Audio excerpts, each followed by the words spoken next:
ሰላም ጤና ይስጥልኝ እንደምን ቆያችሁ ውድ አድማጮቻችን ይህ ፋስ ስፖርት ዩብ ነው። በእንግሊዝ ፕሪሚየር ሊግ ከሜዳ ውጪ ወደ መርሲሳይድ ግዛት አቅንቶ ከኤቨርተን ጋር የተፋለመው የለንደኑ ክለብ ቼልሲ አስደንጋጭ ሽንፈትን ተከናንቧል። በአውሮፓ ሻምፒየንስ ሊግ በፈረንሳዩ ኃያል ክለብ ፒኤስጂ 8-2 በሆነ የደርሶ መልስ ውጤት ተሸንፎ ደጋፊዎቹን ያሳዘነው ቼልሲ ኤቨርተንን አሸንፎ ደጋፊዎቹን ይክሳቸዋል ተብሎ ሲጠበቅ በተቃራኒው የ3-0 ሽንፈትን አስተናግዶ ወደ ቤቱ ተመልሷል። ማንቸስተር ዩናይትድ ነጥብ ጥሎለት ሊቨርፑል ተሸንፎለት የነበረው ቼልሲ ይህንን ምርጥ አጋጣሚ በመጠቀም ወደ ቶፕ 4 ይገሰግሳል ተብሎ ቢጠበቅም ነገር ግን ያገኘውን ወርቃማ እድል ሳይጠቀም ቀርቷል። ያ የምናውቀው ገናናው የለንደኑ ኩራት ቼልሲ ያ ዓለም ላይ ያሉ ዋንጫዎችን ሁሉ ጠራርጎ በመውሰድ የእንግሊዝ መከታና ኩራት የሆነው ቼልሲ አሁን ላይ ግን በየጨዋታው 4፣ 5፣ 6 ከዛ በላይ ጎል የሚገባበት ትንንሽ ቡድኖች እንኳን ሳይቀር የሚደፍሩት አሳዛኝ ክለብ ሆኗል። አሁን ላይ ቼልሲ የካውንተር አታክ ጫናን መቋቋም የማይችል ክለብ ሆኗል። በክንፍ የሚደረጉ ክሮሶች በሙሉ የተበላሹ ናቸው። ይህም እንግዲህ በእያንዳንዱ ጨዋታ ቼልሲ የሚያሳየው ፐርፎርማንስ ነው። እንደዚሁም ተከላካዮች እርስ በርሳቸው አይናበቡም። ለአጥቂ አንድ ደህና ኳስ እንኳን የሚያቀብል ተጫዋች የለም። ሌላ ጊዜ የቼልሲ መከታና የቼልሲ ያለኝታ የነበሩት ኮል ፓልመርና ካይሴዶ ሜዳ ውስጥ መኖራቸው ራሱ የሚታወቀው ተቀይረው ሲወጡ ነው። ፔናልቲ ቦክስ አካባቢ ሲደርሱ የሚያደርጉት ነገር ይጠፋባቸዋል። ቆሎ የማይደፋ ሙከራ በማድረግ የቼልሲ ደጋፊዎችን እያሳዘኑ ናቸው። ሙከራዎች በቀላሉ በተቃራኒ ተከላካዮች ይመለሳሉ። በረኞች በቀላሉ የሚመቱ ኳሶችን ይይዙባቸዋል። በአጠቃላይ አሁን ያለው ቼልሲ ውጥንቅጡ የወጣ ምንም አይነት ዓላማ የሌለውና ደጋፊዎቹን የሚያሳዝንና የሚያበሳጭ ክለብ ሆኗል ብሎ መናገር ይቻላል። ክቡራትና ክቡራን ውድ አድማጮቻችን ቼልሲ በኤቨርተን 3-0 የተሸነፈበትን ምክንያት አስታከን ቼልሲ አሁን ላይ እንዴት እንደዚህ አይነት አዘቅት ውስጥ ሊገባ ቻለ፣ አሁን ላይ የቼልሲ ያለበት መሰረታዊ ችግር ምንድነው የሚለውን ጉዳይ በሰፊው እናነሳለን። ከ23000 በላይ ተከታይ ባለው እሳቱ ቼልሲ በሚለው የፌስቡክ ገጽ ላይ የቼልሲ ደጋፊዎች ቼልሲ በኤቨርተን ያስተናገደውን የ3-0 ሽንፈት ተከትሎ እንደዚሁም በአጠቃላይ የቼልሲን ችግርን በተመለከተ ያነሷቸውን ሐሳቦች እንግዲህ ያነበብን ሐሳቦችን እየተለዋወጥን እንቆያለን። እስከ መጨረሻው አብራችሁን ቆዩ። አሁን ላይ ቶፕ 4 ሆኖ ለማጠናቀቅና የአውሮፓ ሻምፒየንስ ሊግን ቦታ ለማሸነፍ እየተፎካከሩ የሚገኙት ከቼልሲ ጋር እየተፎካከሩ የሚገኙት ማንቸስተር ዩናይትድ እና ሊቨርፑል አንዳቸው ሽንፈትን አስተናግደው አንዳቸው ደግሞ ነጥብ ጥለው ነበረ። ሊቨርፑል በብራይተን 2-1 ተሸነፈ። እንደዚሁ ማንቸስተር ዩናይትድ ከበርንማውዝ ጋር ባደረገው ጨዋታ 2-2 አቻ በሆነ ውጤት ጨዋታቸውን አጠናቀው ነበር። እንግዲህ ውጤት የተመዘገበው ቼልሲ ከኤቨርተን ጋር ከመጫወቱ በፊት ነበር። ስለዚህ ቼልሲ እንግዲህ የነዚህን የሁለቱን ተቀናቃኝ ቡድኖችን ውጤት መመልከቱን ተከትሎ እንግዲህ ኤቨርተንን አሸንፎ ወደ ቶፕ 4 የሚያደርገውን ግስጋሴ አጠናክሮ ይቀጥላል። በፒኤስጂ የደረሰበትን አስከፊ ሽንፈት ለደጋፊዎቹ ኤቨርተንን በማሸነፍ ይክሳል ተብሎ ቢጠበቅም እንግዲህ ሜዳ ውስጥ በተቃራኒ ሆነ። ቼልሲ በሚያሳዝን ሁኔታ 3-0 በሆነ ውጤት በኤቨርተን ተሸነፈ ማለት ነው። ቤቶ 33ኛው ደቂቃ ላይ ጎል አስቆጠረ። እንደዚሁም ቼልሲ ካምባክ ያደርጋል፣ ጨዋታውን አቻ አድርጎ ወደ ማሸነፍ ይገሰግሳል ተብሎ ቢጠበቅም 62ኛው ደቂቃ ላይ እንደዚሁም ቤቶ ለራሱም ሆነ ለክለቡ ሁለተኛውን ጎል አስቆጠረ። እንደዚሁም ኤቨርተኖች 76ኛው ደቂቃ ላይ ሌላ ተጨማሪ አንድ ጎል በማስቆጠር እንግዲህ የለንደኑን ኩራት ቼልሲን በሜዳቸው 3-0 በሆነ እንግዲህ ሰፊ ውጤት ማሸነፍ ቻሉ ማለት ነው። በዚህም እንግዲህ ቼልሲ ወደ ቶፕ 4 ለማድረግ የሚያደርገውን እንቅስቃሴ አሁን ላይ እየተስተጓገለ ይገኛል። እሳቱ ቼልሲ በሚለው የፌስቡክ ገጽ ላይ ከ23000 በላይ ተከታይ ባለው የፌስቡክ ገጽ ላይ እንግዲህ የቼልሲ ደጋፊዎች ሽንፈቱን በተመለከተ ሐሳባቸውን ሰጥተዋል። እስኪ ያነሷቸውን ዋና ዋና ጉዳዮችን ላንብብላችሁ። የፍቅር ሰው የተባለው የቼልሲ ደጋፊ ምንድነው ያለው በኮመንት ላይ ማለት ነው። አንደኛ ተጠያቂ ባለቤቶቹ ናቸው። ሲቀጥል አሰልጣኙ አይችልም። ለትልቁም ለትንሹም አንድ አይነት አሰላለፍ ነው ይዞ የሚገባው። ለምሳሌ ተጫዋቾች በየቦታቸው ቢሰለፉ ኢንዞ፣ ፓልመር፣ ኔቶ እንደዚሁም ደግሞ 2-6 ቁጥር ተጫዋቾች ምን ያደርግለታል? እረ ተቃጠልን ወገን፣ ለንደን ኢዝ ኦልዌይስ ብሉ ሲል የፍቅር ሰው በፌስቡክ ገጹ ላይ ሐሳቡን አጋርቷል። አሊ ፒካሶ አላዝ የተባለው የፌስቡክ ተከታይ 4 እና 5 ተጫዋቾችን ብቻ አስቀርቶ ሁሉንም ጠራርጎ ማባረርና ክለቡን በአዲስ ስታፍ፣ በአዲስ አሰልጣኝ፣ በአዳዲስ ተጫዋቾች እንደገና መገንባት ብቸኛው አማራጭ ነው ሲል ሐሳቡን ሰንዝሯል። መርከቡ ወዳጄ ፍጥነት ዜሮ ናቸው። ወደ ጎል መሞከር አይችሉም። ረጅም ኳስ አይጫወቱም። በአጠቃላይ በእልህና በወኔ አይጫወቱም ሲል ሐሳቡን ገልጿል። አዝመራው አበበ ሰፋ ያለ ገለጻ አድርጓል። ዋናው ችግር ባለቤቶቹ ናቸው። የተከላካይና የበረኛ የቼልሲ ዋና ችግሮች መሆናቸውን ካለፈው ዓመት ጀምሮ ማንም የእግር ኳስ ተመልካች ያውቋል። ነገር ግን 2 የዝውውር መስኮት ያለ ምንም መፍትሄ ዝም ብለው አሳለፉት። እነሱ የሚገዙት ገና ምንም ልምድ የሌላቸው ወጣቶችን እየገዙ በውሰት ይሰጣሉ። አበቃ። የዛሬውን 3ቱን ጎል ስንመለከት ከተከላካይና ከበረኛ ችግሮች የተገኙ ናቸው። ኮልዊል ቢጎዳ ቢያንስ በእሱ ምትክ ምንም ልምድ ያለው በውሰትም ቢሆን ማስፈረም ነበረባቸው። ሌላው የክለቦች የዓለም ዋንጫ ተጽዕኖ እንዳለ ሆኖ እስካሁን ባለው ከእንግሊዝ ክለቦች በ2025 2026 ብዙ ጨዋታዎችን የተጫወተው ክለብ ቼልሲ ነው። ስለ አሰልጣኙ እኔ ምንም ማለት አልፈልግም። ገና እየሞከረ ነው። የመጣበት ወቅት ጥሩ አይመስለኝም። ገና እየተገነባ ያለ ቡድን ነው። አሁን ከእንደገና አፍርሶ ለመስራት ያቀደ ነው የሚመስለው። ብቻ ቶፕ 4 ኦር 5 እንጃ፣ በጣም ከባድ ነው። ጉዳትም እያገረሸ ነው። ጄምስ ቻሎባ ብቻ ይከብዳል፣ ግን ደግሞ ግዴታ ነው። ከሻምፒየንስ ሊግ ቦታ ከወጣን ክለቡ ሌላ ጣጣ ውስጥ ነው የሚገባው። ሌላው የ1 ዓመት እገዳው ገና ተግባራዊ አልሆነም። ለዋናው ቡድን የ9 ወር እገዳ የተጣለበት በአካዳሚ ተጫዋቾች ላይ ብቻ ነው። ለዋናው ቡድን በቀጣይ ካጠፋ ነው የሚቀጣው። አንዳንድ ደጋፊዎች እገዳ እንደተጣለበት አድርገው የተረዱ ስላሉ መረጃውን ለማድረስ ያህል ነው ብሏል። አዝመራው እንግዲህ ሰፋ ያለ ሐሳቡን ገልጿል። የቼልሲ ባለቤቶች ትልቅ ችግር እንዳለባቸው፣ ቡድኑ እንደዚሁም አሰልጣኙ ገና እየሞከረ እንዳለ፣ በአጠቃላይ እንግዲህ ጥሩ የሚባል አብዛኞቹ ሐሳቦቹ የምጋራቸው ናቸው። በተለይ ደግሞ የዝውውር እገዳው ላይ የሚስተዋሉ የመረጃ ክፍተቶችን የሚያነሳበት መንገድ አሪፍ ነው። እንግዲህ ቼልሲ ለ9 ወር ተጫዋች እንዳያስፈርም ተብሏል። ነገር ግን ይሄ ዋናውን ቡድን አይመለከትም። ቼልሲ ከአካዳሚ ቡድን ወደ ዋናው ቡድን ለማምጣት ከፈለገ ነው 9 ወር እገዳ የተጣለበት። ነገር ግን የቼልሲ ዋናውን ቲም በተመለከተ ግን ምንም አይነት ቅጣት አልተጣለበትም። ከዚህ በኋላ ቅጣት ካጠፋ ነው ተጫዋቾችን የማስፈረም ቅጣት የሚጣልበት ማለት ነው። ይሄ መታረም አለበት። ሱራፌል አማረ ለመሳደብ ፈልጌ ራሴን ለመቆጠብ ተገደድኩኝ። እግር ኳስና ቲያትርን በመውደዱ ረገድ አንደኛ ነኝ። ስለዚህ የኔው ቼልሲ አይሆንም። መቼም ለኔ የድሮግባና የላምፓርድ የጆን ቴሪ የፒተር ቼክ ስብስብ ለኔ ሁሌም አንደኛ ነው። አሁን ባለው ደስተኛ አይደለሁም ሲል ሐሳቡን ገልጿል።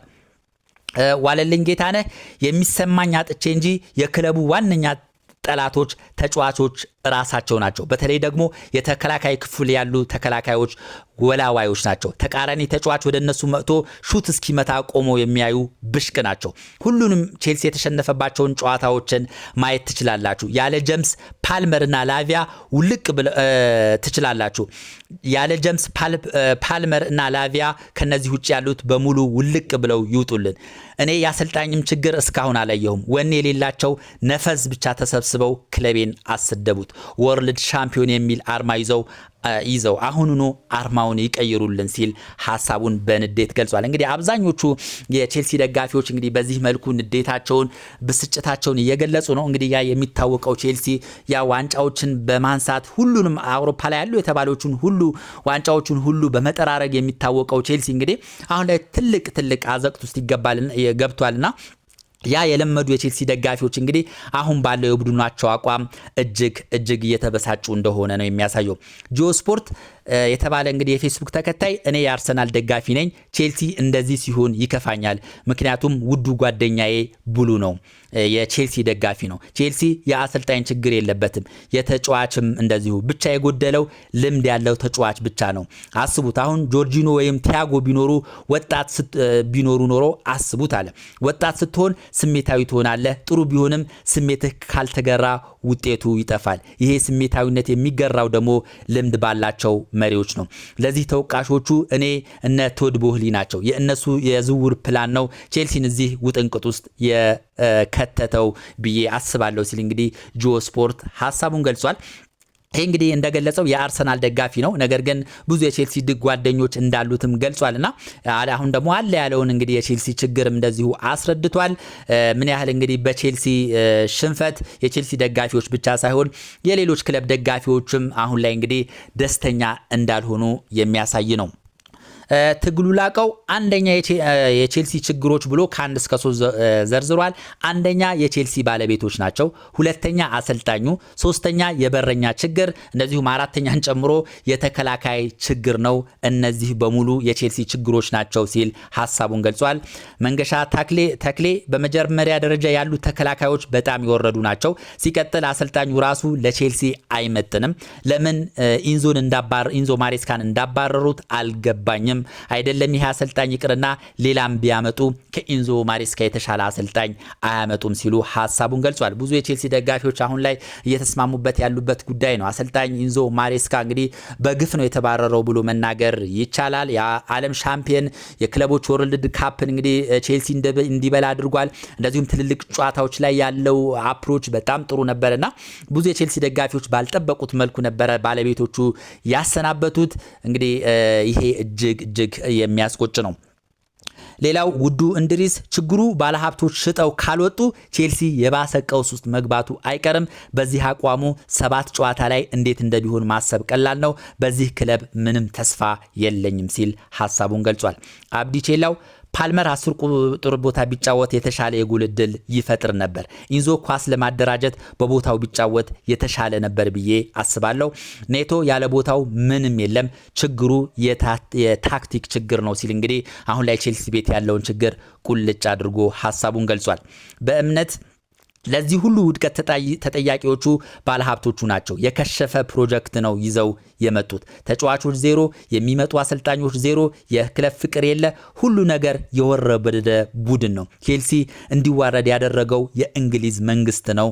ለክለቡ ጠላት የሆኑ ሰዎች እጅ እንዲወድቅ አደረገ ሲል እንግዲህ ቼልሲ እንግዲህ ከአብርሃሞቪች የእንግሊዝ መንግስት እንግዲህ ከአብርሃሞቪች ቀምቶ ነው እንግዲህ ሌሎች የአሜሪካ ባለሀብቶች እንዲገዙት ያደረገው። እንግዲህ ከዛ በኋላ ቼልሲ አሁን የደረሰበት እንግዲህ ዝቅጠት ላይ ይገኛልና ይህንን በማስታወስ ነው እንግዲህ ሐሳቡን የገለጸው። ንሳ ወቤተይ እንደዚሁ የፌስቡክ ተከታያችን ነው። እኔ የምለው የችግሩ መንስኤ ዋናዎቹ ቶማስ ቱሄልን ማባረራቸው፣ ሲቀጥል ደህና ተጫዋችም አልገዙም። እንደውም ማሬስካን ማድነቅ አለብን። በእነዚህ ተጫዋቾች ጥሩ ስራ ሰርቷል ብዬ አምናለሁ። ይሄ ግን አሰልጣኝ ሳይሆን ፖለቲከኛ ነው ሲል እንግዲህ ንዴቱን ገልጿል።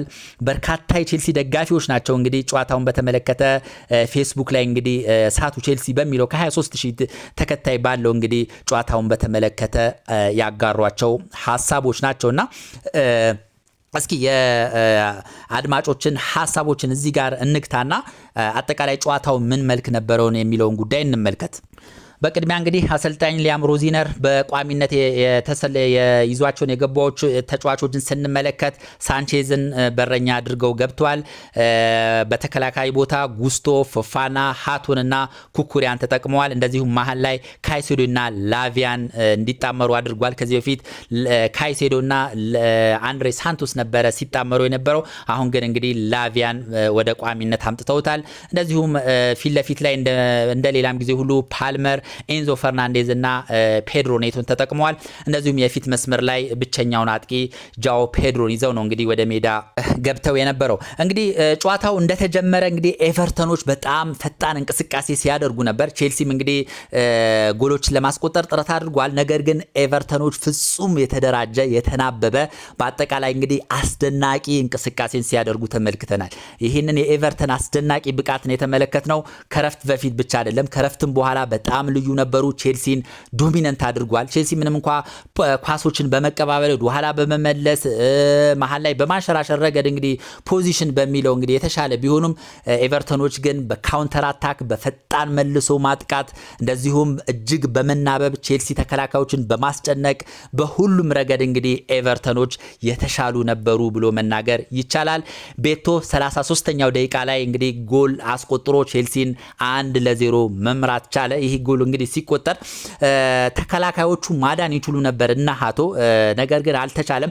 ከዚህ በፊት እንደዚህ አይነት ጎል ሲቆጠር በፊት የነበሩ የቼልሲ ዋነኛ ተከላካዮች እነ ቲያጎ ሲልቫ እነ ካሄል እንደዚህ አይነት ኳሶችን ሲያወጡ ተመልክተናል። አሁን ግን እንግዲህ ተመሳሳይ ጎል ተቆጥሮ በዚህ መልኩ የሚከላከል ተከላካይ አላገኘንምና በቀላሉ እንግዲህ ኤቨርተኖች 33ኛው ደቂቃ ላይ አንድ ጎል አግብተው ቼልሲን መምራት ችሏል ማለት ነው። ከረፍት በፊት የነበረውን ስንመለከት እንግዲህ እንዳጠቃላይ እንደነገርኳችሁ ነው። ኤቨርተኖች በሁሉም ረገድ የተሻሉ ነበሩ። ቼልሲ የሚያዝግ ኳስ ቅብብል ዝም ብሎ የአግድምና ወደ ኋላ መመለስ ካልሆነ በስተቀር ይህ ነው የሚባል እንግዲህ አስደንጋጭ ነገር ሲያደርጉ አልተመለከትንም። በአንጻሩ ኤቨርተኖች ደጋፊዎቻቸው እጅግ በቃ ያስቀኑ ነበረ። ክለቦቻቸውን በሚገባ ሲደግፉ ነበርና እንግዲህ ተሳክቶላቸው 33ኛው ደቂቃ ላይ ጎል ማስቆጠር ቻሉ። የነበራቸው ካውንተር አታክ የነበራቸው መናበብ ተከላካዮች ሲያደርጉት የነበረው ነገር እጅግ አስደናቂ ነበረ። ከረፍት በኋላም ያለውን ነገር ስንመለከት ተመሳሳይ ነው። ኤቨርተኖች በጣም ሻርፕ ሆነው ነበረ ከረፍትም በኋላ የገቡት። ቼልሲ ውጤቱን ቀልብሶ እንግዲህ ተጨማሪ ጎል አግብቶ ቼልሲ ያሸንፋል የሚል በብዙ ደጋፊዎች ጋር ተስፋ ነበር፣ ግን ያ ተስፋ አልሆነም። እንግዲህ ተጨማሪ ጎሎችን ነው ቼልሲ ያስተናገደው። ነገር ግን 54ኛው ደቂቃ ላይ እንግዲህ ኤቨርተኖች ድንቅ ሙከራ አድርገው ነበረ። ሳንቼዝ እንደማንም ሆኖ ነው እንግዲህ ኳሱን ሊያወጣ የቻለው። ነገር ግን 32ኛው ደቂቃ ላይ ኤቨርተኖች እንግዲህ ተጨማሪ ጎል አስቆጥረው ቼልሲን 2-0 መምራት ቻሉ። ከዛም በኋላ በተደጋጋሚ ሙከራዎችን አድርገው ሌላ ተጨማሪ ጎሎችን ማስቆጠር ይችሉ ነበረ።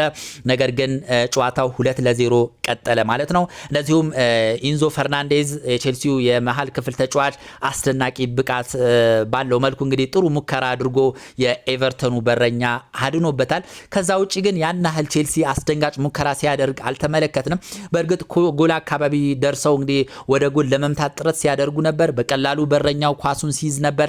እንደዚሁም የሚመታቸው ኳሶች በቀላሉ በረኛው ሲመለሱ ነበር። ይሄ ቆሎ የማይደፋ አይነት ሙከራ ሲያደርጉ አስተውለናል። እንግዲህ የመጨረሻውን 76ኛው ደቂቃ ላይ እንግዲህ የኤቨርተኑ ተጫዋች አስገራሚ አስደናቂ ጎል እንግዲህ አስቆጥሮ ኤቨርተን እንግዲህ ቼልሲን በቀላሉ 3-0 በሆነ ሰፊ ውጤት ማሸነፍ ችሏል ማለት ነው። እንዳጠቃላይ ስታቱን ስንመለከት ወደ ጎል በመሞከር ቼልሲ 10 ሙከራ አድርጓል። ኤቨርተኖች በአንጻሩ 8 ሙከራ ያህል ነው ማድረግ የቻሉት። ወደ ጎል በመሞከር ኦን ታርጌት ማለት ነው 4 ነው ቼልሲ ማድረግ የቻለው። ነገር ግን ኤቨርተኖች 7 ሙከራ ቀጥተኛ ሙከራ አድርጓል። ኳስ በመቆጣጠር ቼልሲ 65-35 ብልጫ ነበረው። ግን ዝም ብሎ ኳስ መቆጣጠር ብቻ ይሄ በውጤት ያልታጀበ ኳስ መቆጣጠር የትም አያደርስም። ኳስ በማንሸራሸር ረገድ ቼልሲ 561 እንደዚሁም ኤቨርተኖች 353 ኳስን ማንሸራሸር ችሏል። ኮርና ቼልሲ 9 ኮርና አግኝቷል፣ አንዱንም አልተጠቀመበትም። እንደዚሁም ኤቨርተኖች 3 ኮርና ብቻ ነው ማግኘት የቻሉት ማለት ነው። እንግዲህ አሰልጣኝ ሊያም ሮዚነር ጨዋታውን ለመቀየር የተለያዩ ተጫዋቾችን ቀይረው አስገብተዋል። ጋርናቾን ከረፍት እንደገባ ወዲያው አስገብተውት ነበረ። ምንም መፍትሄ ሊፈጥር አልቻለም። እንደዚሁም የቼልሲው እንግዲህ ወጣቱ ተጫዋች የሆነው እንግዲህ ስቲቫ ዊሊያን እንደዚሁ ተቀይሮ ገብቶ አንዳንድ እንቅስቃሴዎችን ሲያደርግ ሙከራዎችን ተጫዋቾችን ለማለፍ ሲያደርግ ሲሞክር ተመልክተናል። የሱም እንግዲህ ምንም የረባ ውጤት ሳያስመዘግብ ወጥቷል። እንደዚሁም ሌሎች ተጫዋቾች እነ አንድሬ ሳንቶስን ቀይረው አስገብተዋል። እንደዚሁም ደግሞ ዴላፕን ቀይረው አስገብተዋልና ምንም የተሻለ ነገር ሳያሳዩን ነው እንግዲህ ጨዋታው በዚህ እንግዲህ በሰፊ ውጤት ቼልሲ ሊሸነፍ የቻለው። ከዚህ በፊት በድንቅ ብቃታቸው የምናውቃቸው እነ ፓልመር እነ ካይሴዶ አሁን በዚህ 2-3 ጨዋታዎች ላይ ፍጹም እየታዩ አይደሉም። እንደውም ሜዳ ላይ መኖራቸው ሁላ የሚታወቀው ተቀይሮ ሲወጡ ነውና ምን ነካቸው ምን ሆኑ የሚለው ነገር ብዙ የቼልሲ ደጋፊዎችን እየጠየቁ ነው። ብዙ የቼልሲ ደጋፊዎች የሚሰማቸው ስሜት ነውና የነዚህ ተጫዋቾች መድከም ለቼልሲ እንግዲህ ውጤት ማጣት ትልቅ አስተዋጽኦ አድርጓል ተብሎ መናገር ይቻላል። አሁን አሁን ላይ እንግዲህ ቼልሲ 48 ነጥብ በመያዝ 6ኛ ደረጃ ላይ ይገኛል። ሌሎቹ ክለቦች ተቀናቃኞቹ መሸነፋቸውና ነጥብ መጣላቸው እንጂ ከዚህ በላይ ቼልሲን መራቅ ይችሉ ነበረ እና በአጠቃላይ እንግዲህ ቼልሲ ከኤቨርተን ጋር ያደረገው ጨዋታ ከሞላ ጎደል ይሄን ይመስል ነበረ። ቼልሲ እንግዲህ ቶፕ 4 ሆኖ የማጠናቀቁ ነገር አጣብቂኝ ውስጥ ገብቷል። ከዚህ በኋላ እንግዲህ የሚሸነፍና ነጥብ የሚጥል ከሆነ ሻምፒየንስ ሊግ ቦታን የማግኘት እድሉ እየጠበበ ሊመጣ ይችላል ማለት ነው። እንግዲህ በቀጣይ የሚሆነውን የምንመለከት ይሆናል። ስለነበረን ቆይታ እጅግ አድርጌ አመሰግናለሁ። መልካም